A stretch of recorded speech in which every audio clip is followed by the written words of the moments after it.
is 27 News First at 11. Caught on tape, a crowded parking lot did not stop a thief from targeting shoppers at a central Kentucky Walmart. What police say he stole from their cars. A nonprofit organization that serves multiple counties in Kentucky is forced to make some tough cuts. And an unusual catch with a big blue twist. What a shrimp boat captain found in his net. 27 News First at 11 starts now.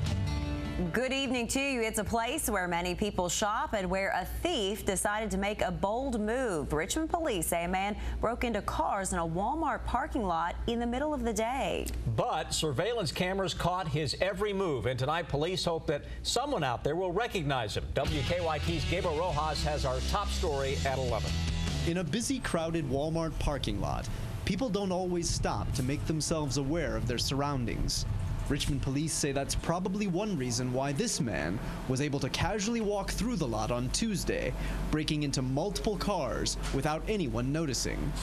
But what the suspect may not have noticed were all the cameras watching him. Investigators say the man spent a couple of hours late afternoon in broad daylight, covering virtually the entire lot. In plain sight of shoppers walking to and from their vehicles, the man appears to hunt for easy targets. The video shows the importance of locking all your doors, because in some cases, the suspect appears to open the driver's side door to unlock the passenger side, then walks around the outside of the vehicle, opens the passenger door, and gets inside. In one case, the thief got away with little more than CDs and cigarettes. But since posting photos on their Facebook page, Richmond police have already begun hearing from others who only now realize they're victims. Investigators say the thief hit at least 5 vehicles, all left unlocked in the parking lot. Thanks to the video, police hope the public can help track down the suspect and do more to protect themselves in the future. In Richmond, Gabriel Rojas, WKYT 27 News First.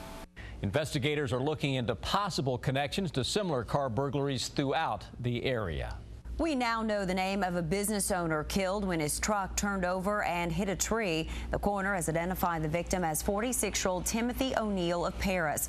Investigators say one of the tires on his truck blew out, causing his truck to crash this afternoon on Highway 460 in Bourbon County. The coroner says O'Neill died moments after he arrived at UK Hospital. The road was closed for hours while emergency crews cleaned up that crash. This type of truck is used for setting up concrete, so there was a hitch on the back to set up for concrete walls and stuff. Investigators say O'Neill owned and operated the company that he was driving for. Dispatchers tell us that Highway 460 reopened about 8 o'clock tonight. A man on a cross-country cycling trip died when investigators say he crashed his bike in eastern Kentucky. That crash happened Monday on Highway 3445 in the Grayhawk community of Jackson County. The coroner says the victim, 71-year-old Oliver Scheidemann Jr. of California, suffered spinal fractures in the crash. We're told he died this morning at UK Hospital. Police call it, quote, cruel confinement. Tonight, the parents of a toddler and their friend face charges after police say they smoked marijuana around the child. Georgetown police say they found the parents, Christina Ollendorf and Travis Ross, smoking in front of their 18-month-old child inside an apartment. They were arrested along with their friend, Ennis Payton. But Payton denies smoking marijuana and says the child was never around the drug. No, smoking never, no. They would never smoke. There's some good parents, they would never smoke around the baby. Police charged all 3 adults with criminal abuse. We have some new information tonight about layoffs at the University of Kentucky. The Herald Leader now reports some full-time lecturers have been told they will be laid off at the end of the next school year. UK is required to give lecturers 12 months notice that their jobs will end. However, UK says they were also told if money is available, they'll keep their jobs. UK already announced 140 people have been laid off. Tonight, we're hearing from some of those on a tour bus that crashed on a Kentucky road just minutes after starting a trip. The bus with 55 people on board turned over along Highway 728 in Hart County last night. Police say the driver lost control in a curve. People on the bus say it was going too fast at the time. The group on the bus included many students from an elementary school. They were heading to Washington, D.C. A student on the bus says the crash was scary. you could start to tilt, and it seemed like we were trying to come back over to get back on the road, but it just couldn't happen, and it was like slow motion, and we landed on the ground. I was on the side that hit the ground. While many people were taken to hospitals after the crash, investigators say no one was seriously injured. We're told the company that organized the trip plans to reimburse everyone. It has helped many people through the years, but the tough economy is forcing the Christian Appalachian Project to take a closer look at some of its services. And now 3 programs are about to be closed. Tonight, WKYT's Melissa Adizade talked to the organization's CEO about that decision. From disaster relief efforts during the Pike County floods to the hundreds of volunteers that helped our state get back on its feet after the March tornadoes, the Christian Appalachian Project's footprints can be found all throughout Appalachia. But today, the organization announced it will be closing some programs as part of their long-term strategic planning. Closing programs is never a good choice, but it can be the right choice. The right choice to make sure the other programs in the organization stay strong. Where there may be some duplication of services, where there may be some inefficiencies in programs because others could be duplicated or may not be serving as high need a poverty group as we would like to serve. So after over a year of analyzing data, the organization decided it'd be best to end 3 of their programs, 2 in Rockcastle County, Rainbow Respite and Healing Rain, and a Child and Family Development Center in Martin County. Was there an economic piece of that? Of course there always is. It's a struggle for any organization to balance the income with the expenses. And Adams believes that by restructuring, it'll help them refocus on their mission and core principles, which is providing food, shelter, and clothing to help others help themselves. The strategic plan directs you to make sure that you're here not just today, but next year and 5 years, as long as there are people in need in Appalachia that we need to try to help. In total, 19 workers will be affected in the closings. However, Adams tells us new positions will be added as they restructure. In Lexington, Melissa Adizade, WKYT 27 News First. Adams tells us Rainbow Respite, a program for special needs children, will be replaced with an in-home day program. A motorcycle crash has claimed the life of a Central Kentucky man. That crash happened yesterday afternoon on Red House Road in Madison County, just north of Richmond. Police say 59-year-old Roger Costin of Winchester lost control of his motorcycle and was thrown onto the road. He was taken to UK Hospital, but police say he died early this morning. We have an update tonight on a Kentucky sheriff's deputy badly injured in a motorcycle crash. Perry County Sheriff's Deputy Daniel Fugit says he's now out of the hospital and is undergoing regular therapy at Cardinal Hill here in Lexington. Fugit crashed into a truck last month while riding his motorcycle. He also says the well wishes he's received from the community have been a blessing. Police cited nearly 900 people for not wearing a seatbelt during this year's Click It or Ticket campaign. Lexington police took part in the statewide effort from May 21st to June 3rd. In addition to seatbelt citations, they say they made 66 DUI arrests, recovered 21 stolen vehicles, and arrested 2 fugitives. They also made hundreds of arrests and citations on other charges.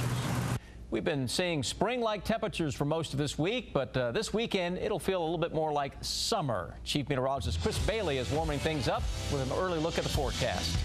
Yeah, we're going to crank it up, my man, over the course of the next couple of days. Those thermometers for the first week of June really way below where we should be for this time of year. I mean, we've barely cracked 80 degrees on a couple of occasions. Right now, Live First Alert Defender shows a very calm and tranquil scene all across the bluegrass state of Kentucky. So let's throw some temperatures on there for you, shall we?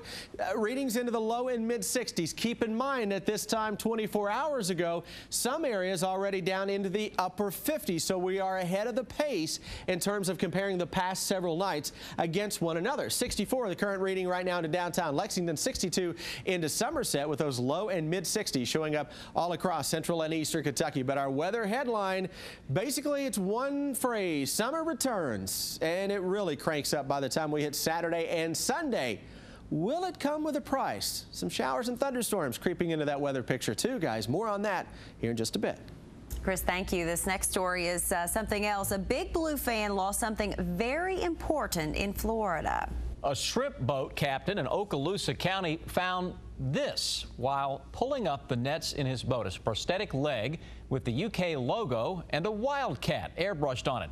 The captain, Matt Willingham, told us tonight he thinks the leg or prosthetic had been in the water for less than a week. He says if it had been in the water longer than that, it would have been covered in barnacles.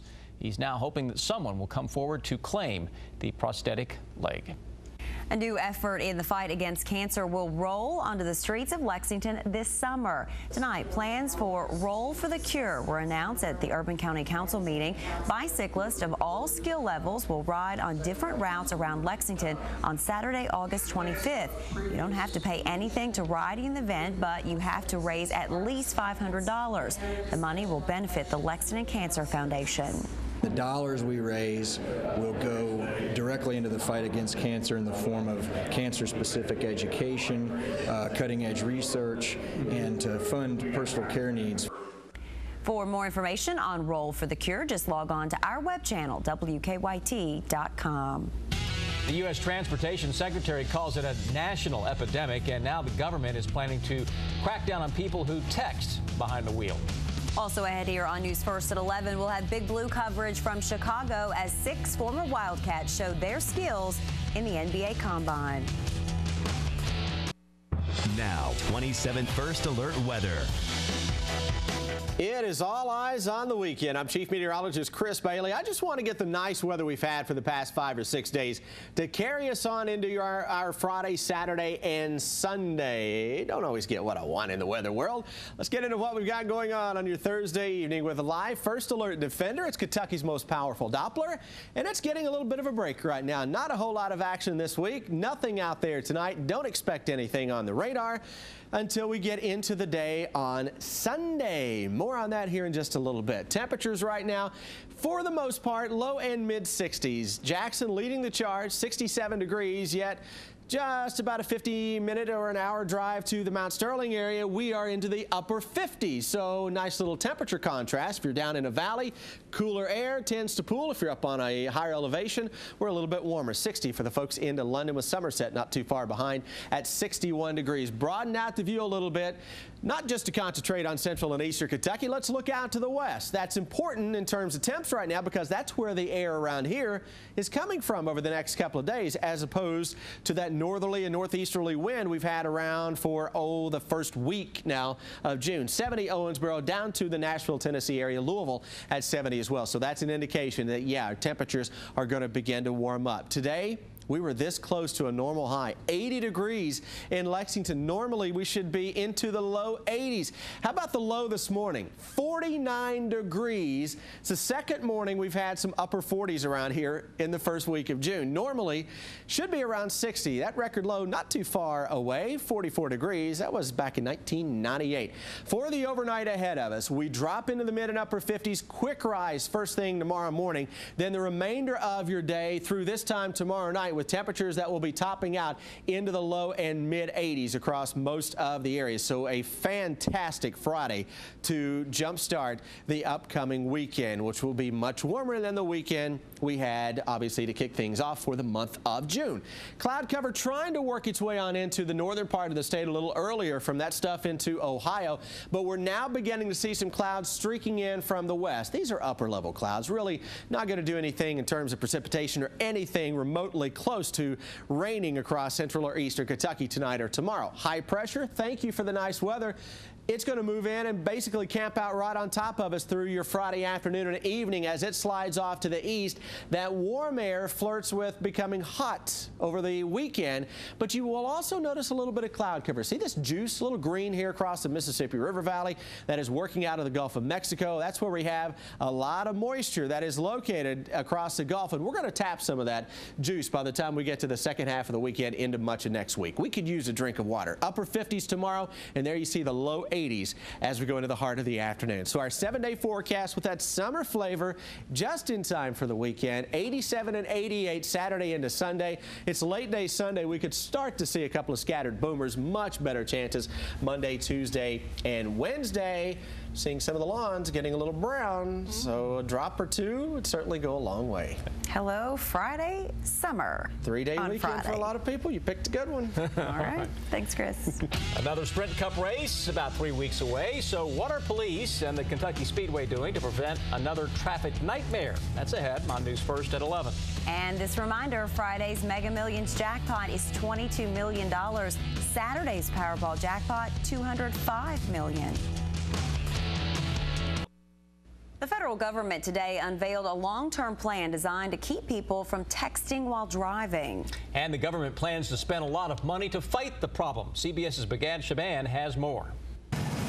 Casey Steamer used to pass the time in Los Angeles traffic by sending text messages. She says she cut down after getting in an accident. That really kind of led me to be so much more careful now when I'm driving. Each year, distracted drivers kill about 3,000 people. That's about 1 in every 10 deaths on U.S. roadways. Transportation Secretary Ray LaHood calls distracted driving a national epidemic and is pushing for a crackdown, especially among younger drivers. At this very moment, there are 660,000 drivers talking on their phone while behind the wheel on our nation's roadways. More than half of high school seniors admit they text or email while driving, according to a new CDC survey. This Massachusetts teenager who was texting while driving was sentenced to a year behind bars Wednesday for killing a man. And Americans have gotten into very dangerous behavior with their cell phones and their texting devices. Under the new initiative, California receives about $1.5 million. That money would be used to put more police on the roads and to launch an ad campaign driving home the dangers of texting and driving. Right now, 38 states and the District of Columbia prohibit all drivers from texting while behind the wheel. Only 10 states and D.C. forbid all handheld cell phone use while driving. Steamer says she's lucky no one was injured in her accident. The Transportation Department now wants automakers to back voluntary guidelines and to make sure new dashboard technology won't distract drivers either. Begad Shaban, CBS News, Los Angeles. Also, Delaware, the only other state receiving federal funds to launch pilot programs this fall. With another big race just around the corner, those at the Kentucky Speedway hope they've solved the traffic problems that slowed down race fans last year. Many fans missed last year's Sprint Cup race at the Speedway because of traffic. Since then, parking has been added and roads have been expanded around the Speedway. And state police say they'll use social media to help people get in and out of the track. Kentucky truly is interested in the experience that the fans have. So we've got a year's worth of planning put into this. There's been some good changes and some good moves, some good investment that we really think that this is going to help it out and take care of those issues. This year's Sprint Cup race, the Quaker State 400, will be at the Kentucky Speedway on June 30th. It will be packed, that's for sure. Well, just ahead, we could be getting closer and closer to a triple crown. We are just 2 days away from the Belmont How Is Al Have Another Doing? And the NBA Combine getting underway. 6 former Cats on hand for it. We've got a report from Chicago next in sports.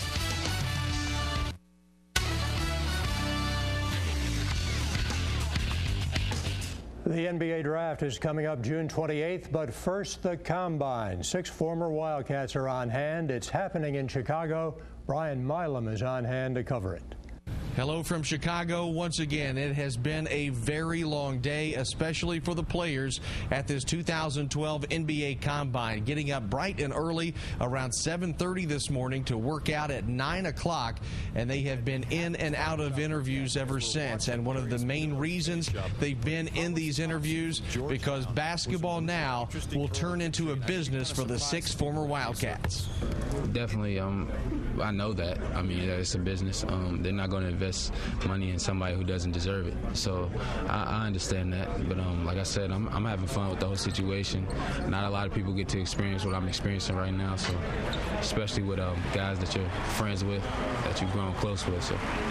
I keep working hard, playing hard, and doing what I have to do, make my team win, do what the coaches want me to do what the veterans want me to do. I think the sky's the limit. But I got to make sure I always stay humble. Coach Kai's know how to get players in the NBA. He knows how to present players, and he's a great coach. We all worked hard this whole season, and we made it to the NBA. We made it this far, so we got to go out there and prove these NBA scouts to be ready for the NBA. The players have to go through extensive interviews, and one player from another school that I heard today say, I've been in 6 hours of interviews. I would like to take a break and not do any more television interviews. It is a business, and it will be an adjustment the Cats have to go through if they want to make it in the NBA. Reporting from Chicago at the 2012 NBA Combine, Brian Milam, WKYT 27 Sports First. Thank you, Brian. We are just 2 days away from I'll Have Another's bid to win the Triple Crown. He will face 12 rivals in the Belmont Stakes. I'll Have Another, the early 4-5 favorite over the likes of Dullahan, Union Rags, and Painter. Trainer Doug O'Neill likes the way things are going ever since they arrived at Belmont Park. He settled right in like we thought he would, and he had a really good day of training today. I thought he showed good energy, and he cooled out really well, so we're very happy with where we are here 2 days out. 2 more games in the state baseball tournament tonight out at Whitaker Bank Ballpark. We go to the action and begin with Newport Central Catholic and Henderson County. This one a pitcher's duel between Henderson's Marty Corsi and Newport Central Catholic's Josh Kane. Only 5 hits given up through 7 innings. This one goes to extras scoreless, and with men on second and third for Henderson, Kane with a pickoff attempt to first base with no runner on the bag, nobody covering. The ball goes into right field. Winning run comes in. Henderson County wins it by a score of 1-0. Game 2 sending Ashland against Meade County. This one just like the first game, all pitching early on.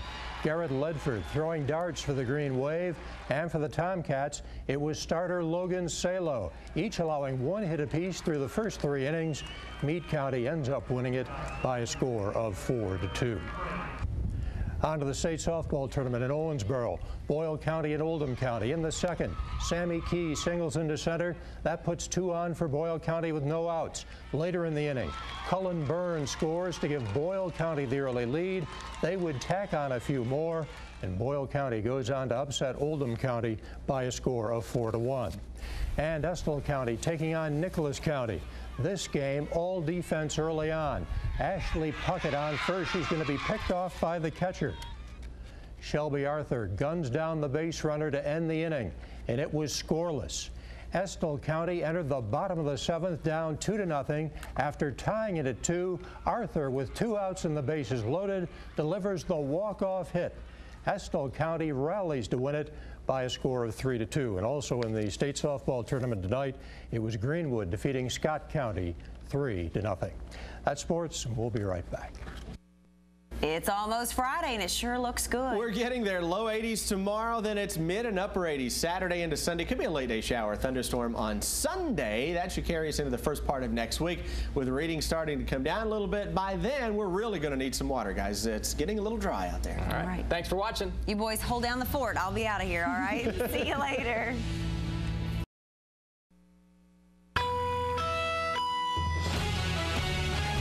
Is 27 News First at 6. News is breaking tonight of an arrest in the case of a mummified body found stuffed in a trash can. We're live with the very latest. From the sky and the ground, we'll show you the damage that fire caused at a Lexington home worth close to $750,000.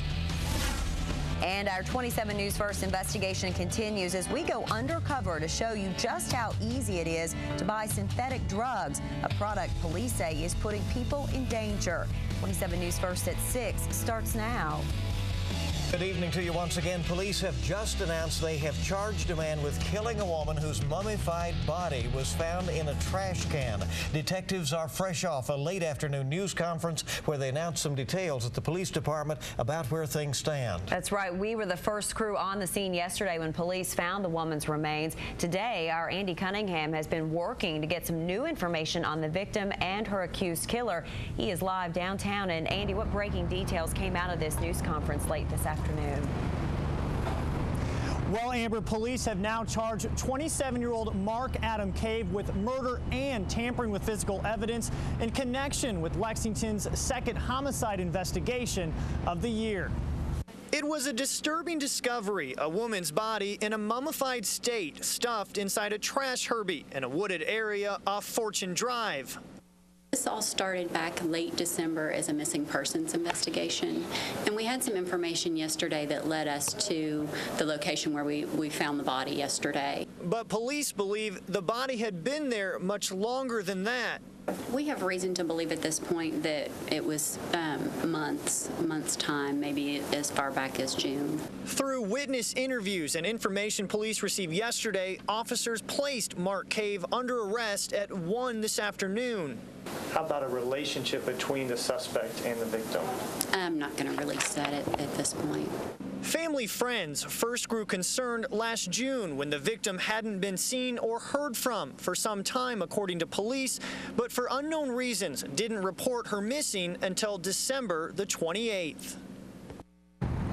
Again, we are still waiting to learn the identity of the victim. That information will come from the coroner's office. Now, the coroner himself did tell us, though, the victim died of blunt force trauma to the head. Live outside police headquarters, I'm Andy Cunningham, WKYT 27 News First.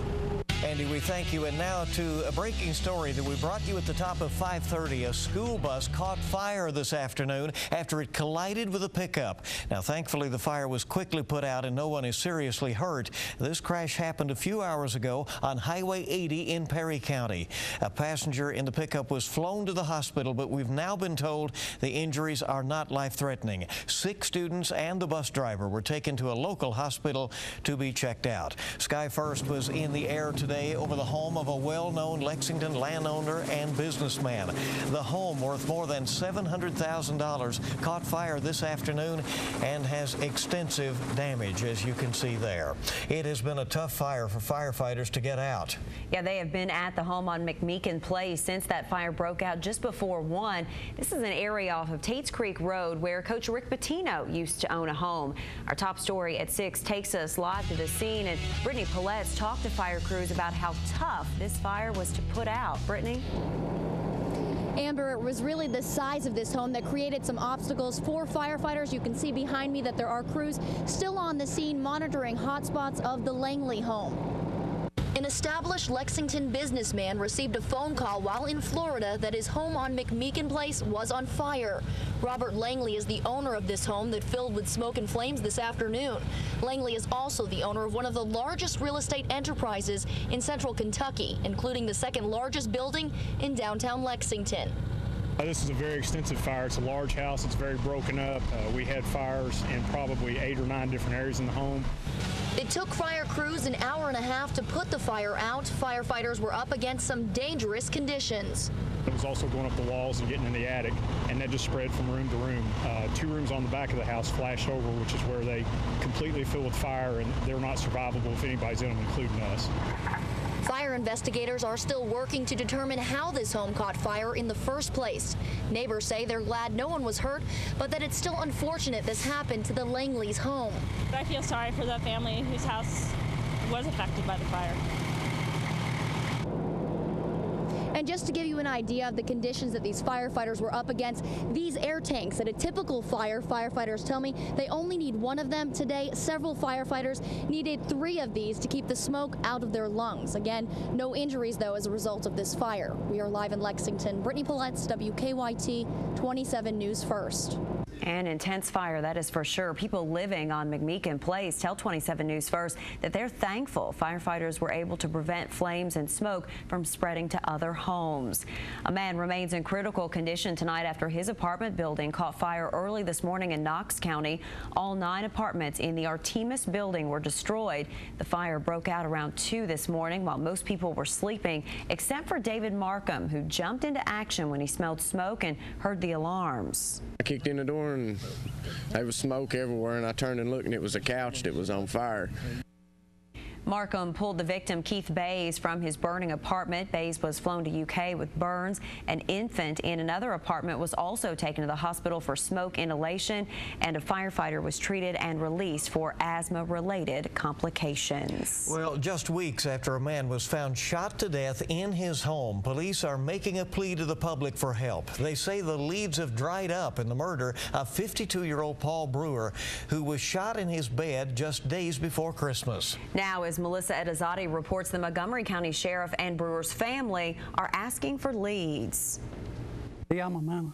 Sure, a lot. The memories of his little brother Paul and what happened on that December day. It was unlike Paul to be late for anything. He was always on time or early. So when Brewer didn't show up for a doctor's appointment, his family got worried. When we didn't make contact, then my sister, she called the police. And what police found, they did not expect. Paul Brewer, dead in his bed, shot multiple times. There's no enemies. He's well-liked.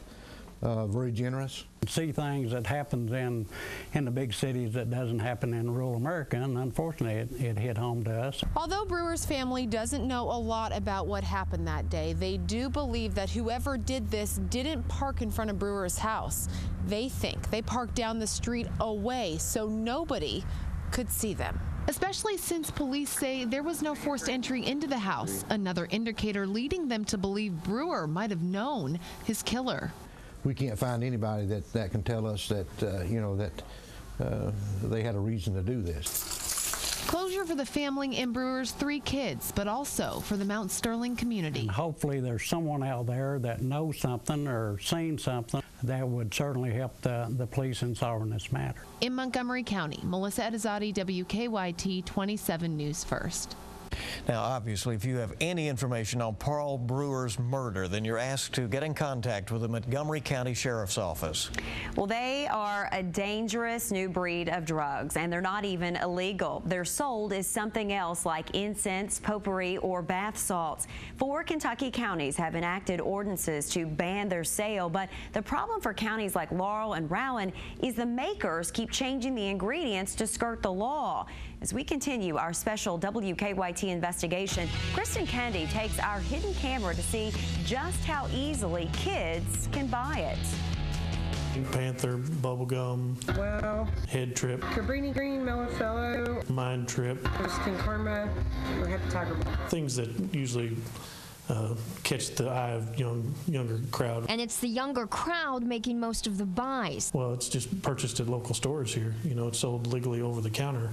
And so the kids are easy to, it's easy for them to get it. It's just like going in and buying a pack of gum. But the difference between a pack of gum and herbal incense is huge. And of course, the children know that if you smoke it, you're going to get the side effects. Studies show the side effects of smoking incense are just like smoking marijuana. One is illegal, the other can be picked up at a Richmond gas station. We took our undercover cameras into about half a dozen of them and came back with something called Aloha.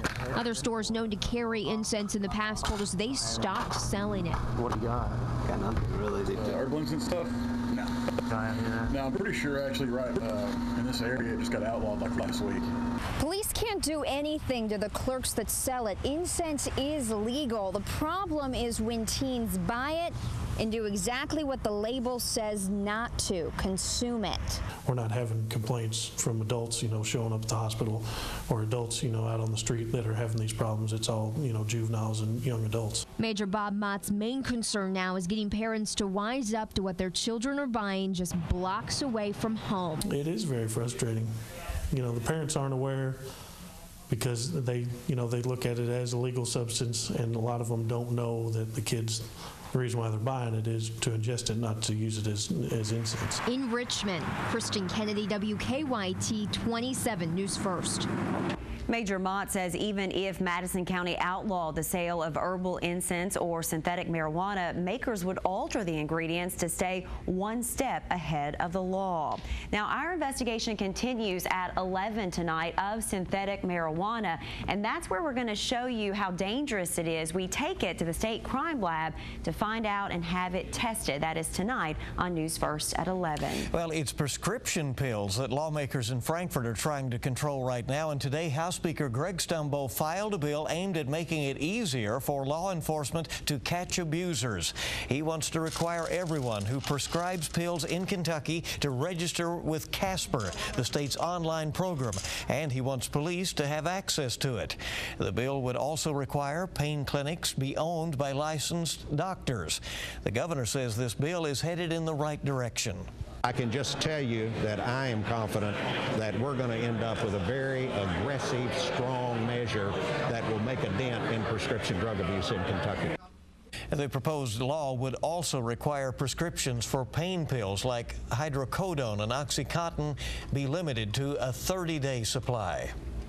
Sickness hits 2 Kentucky schools hard. Hear why they're closing their doors in hopes of getting children well. That's ahead. And check your Powerball tickets because someone in Kentucky is holding one that's worth $1 million. We'll tell you where it was sold coming up. Boy, another beautiful day on this Groundhog Day. Hard to believe it is early February with all the unseasonably mild air. Well, let's stick around for the weekend. Find out the forecast next. Now, 27 First Alert weather. Great looking Thursday here in central and eastern Kentucky on this Groundhog Day. Of course, with all the sun, plenty of shadows out there. So we'll see if we get that 6 more weeks of winter or any winter period for that matter. Haven't seen a whole lot this year and nothing here in the short term. Live First Alert Defender, all's quiet, looking good out there. And we'll see a nice evening, even though with the sun having set within the last couple of minutes, we're going to cool it off fairly quickly. Regional radar, nothing doing anywhere. That area of low pressure that brought the thunderstorms late last night exiting pretty rapidly here, and you notice the cloud-free skies, although a few high thin clouds beginning to drift in from the west. No problems whatsoever. Temperatures backing down a bit now. 52 Lexington, 50 from Jackson up to Ashland, Covington as well down to Somerset, 48 in Danville. The cooler air not too far off to the north here from Chicago to Detroit to Pittsburgh, only in the upper 30s, but you see Preston 60 now. Kansas City, St. Louis, Springfield. So the Missouri River Valley really enjoying a nice day as well. 40 to start, 55 for the afternoon high. Just a trace of rainfall, most of that coming right after midnight.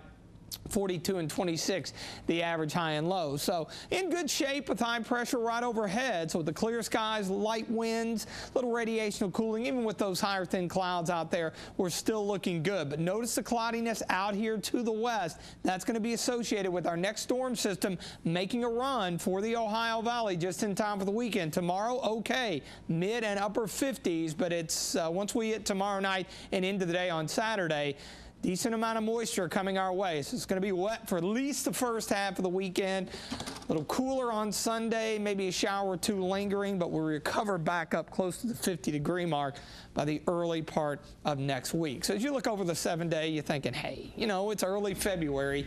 You got to really be pressed to find anything to complain about, I guess. No complaints. So we won't. All right. Thank you, TG. Appreciate you. The government approved a change today that impacts 2 big cable companies right here in the Bluegrass. Hear what's being proposed for Insight and Time Warner coming up next. Well, a flu outbreak in 2 counties has really hit the schools there hard. Breathitt and Wolfe County schools are closed tomorrow because so many students are sick. They started noticing an increase in absenteeism on Monday. They hope keeping kids home tomorrow will help put things back to normal on Monday or so. Well, there could soon be a change at the cable company. Time Warner's plan to buy Insight Communications has won government approval. The $3 billion deal is expected to close by the end of the year. Insight is the cable supplier for Lexington. Time Warner serves many outlying communities and southern Kentucky. Well, Kentucky has another millionaire. A $1 million winning Powerball ticket was sold at the Midway Travel Plaza in Frankfort. It matched all 5 numbers beside the Powerball in Wednesday night's drawing. No one hit the big jackpot, so that means Saturday's drawing will be worth $200 million. This is the second $1 million Powerball ticket sold in Kentucky in the past 5 days. That's not that $1 million ticket in the floor over there, is it? Okay. UK's president says the university is moving on with plans to improve the campus despite budget cuts. Dr. Eli Capilouto told lawmakers in Frankfurt today the university is going to have to make some really tough choices because of $19 million in cuts proposed by the governor in the budget. He says agency bonding will help the campus replace thousands of dorm rooms. It's going to make more sense to be able to take old buildings offline, introduce some new ones that we think can be more energy efficient and provide better learning. Dr. Capilouto told lawmakers that a Memphis construction and management firm could start the project in a matter of months. Well, tomorrow is the 9th annual Go Red for Women Day. Everyone is encouraged to wear red to raise awareness for the #1 killer in women, heart disease. The St. Joseph Heart Institute and the American Heart Association are teaming up to make ending heart disease a reality. And while this is the #1 killer of women in Kentucky and across our nation, we're really making great progress. We have actually reduced the number of cardiovascular deaths over the last 10 years by about 20%. So we're making really good progress, but there's still a lot of work to do. The Wear Red event for women will be held tomorrow at the Macy's in Fayette Mall from 11 to 1 and 4 to 6. You can get free blood pressure screenings, red dress pins, and educational materials. I'm a day early because I'm doing a Go Red event tonight. That's right. You're headed down to Corbin. Yeah. Right? Okay. Yeah. Rob's coming up next, and the Cats have been trying to get more and more physical. Yes, Coach Cal has wanted his players to develop a certain toughness, and the last couple of games, that's what they seem to be doing. How does Cal think it's all coming along? Sports is next.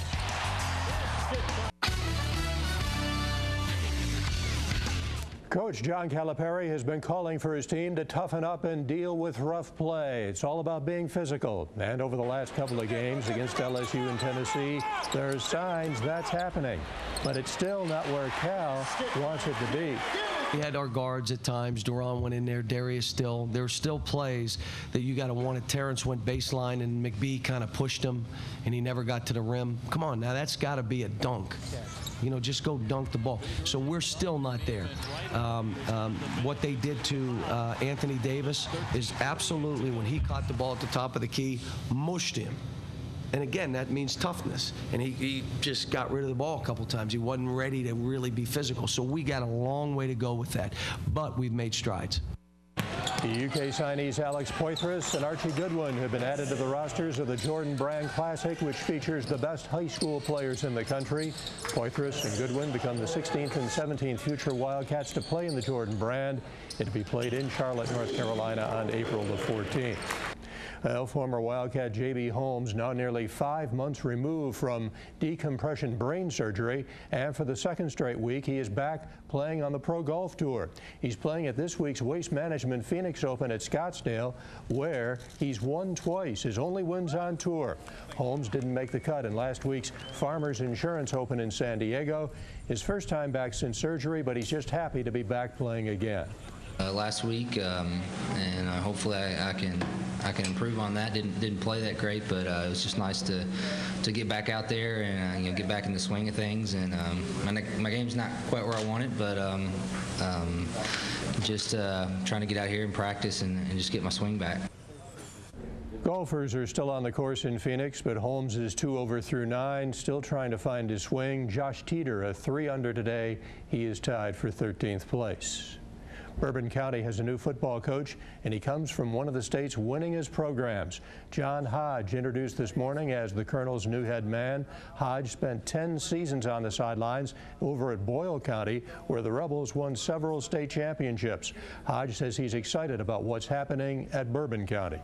It's an awesome opportunity. First, to be a head football coach, it's always been a dream of mine. And, Bourbon County has a lot of really good resources. They've got some great student athletes, and I'm really excited about getting going. And just because I think that it gives me an opportunity to win right away, and hopefully we'll get it going. And this Saturday, a program note will have some high school hoops for you. It is Bryan Station and Lexington Christian. Tip-off is set for 8 o'clock, so after you watch the UK-South Carolina game, which is on ESPN, just flip it over to CWKYT. That's high school basketball. Bryan Station, Lexington Christian Academy from LCA at 8 o'clock on CWKYT. That's sports, and we'll wrap things up after this. All right, things are getting down and dirty at Rupp Arena. 150 truckloads of dirt were dumped onto the floor of Rupp today. They're getting ready for this weekend's AMA Arena Cross Races. Hundreds of dirt bike races will compete Saturday and Sunday. This is the first time that the series has come to Lexington, so excitement there. That is always amazing to see how they get it in there and then get it out, and there's none left over. That's right. Hope we don't have any sprinkler system malfunction down at Rupp. Could get a little ugly. And cleaned up in time for next week with the sport boat. You got it. That's coming up next week as well. This weather gets you in the spring spirit because it's going to continue to feel like that into the upcoming weekend. Even though a little cooler early next week, we're still doing okay. All right, and we are testing synthetic marijuana tonight at 11. We'll see you then. CBS News is next. Have a good evening.